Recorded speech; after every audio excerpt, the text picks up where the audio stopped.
Today's lecture we will discuss the advantage of open loop system. So, and what are the advantage of open loop system? First advantage is simple in construction and design. That means it is very simple to design and construct the open loop control system. It is economical, that is cheap, easy to maintain. It is generally stable. There is no problem of instability. So simple in construction, economical, easy to maintain, generally stable.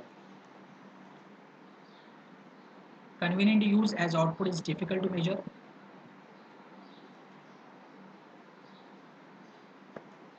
Next, what are the disadvantages of open loop control system? They are inaccurate, they are unreliable, any change in output cannot be corrected automatically.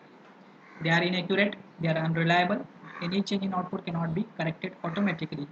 These are the basically some of the disadvantage of open loop control system.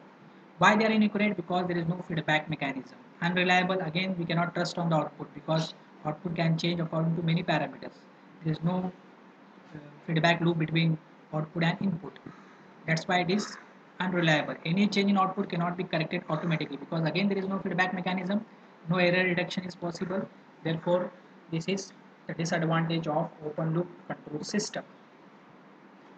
Now, we'll go to next topic, that is closed loop system.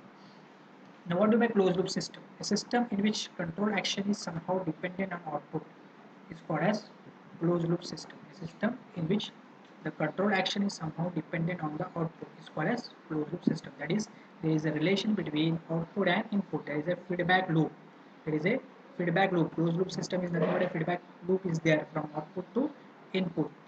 Therefore, there is some relation between output and input. It is a dependent on output. It is dependent on output. It is called as closed loop system. Now, this is basically the block diagram of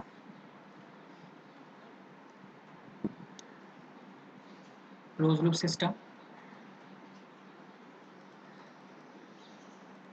As you see that this is basically the block diagram of closed loop control system.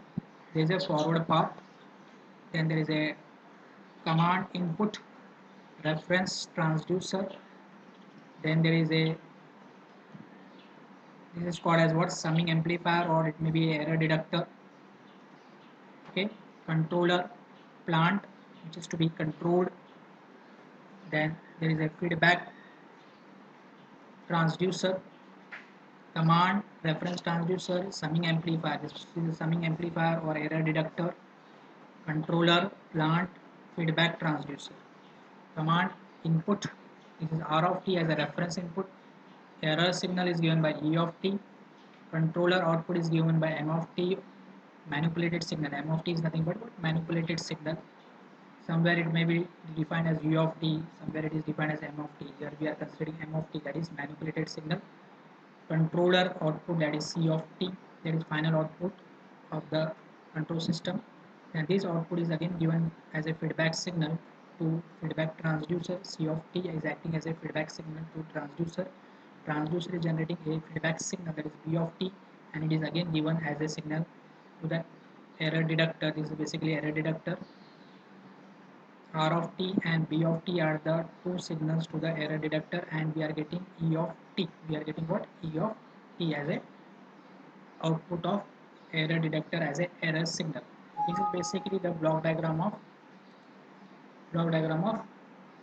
closed loop control system.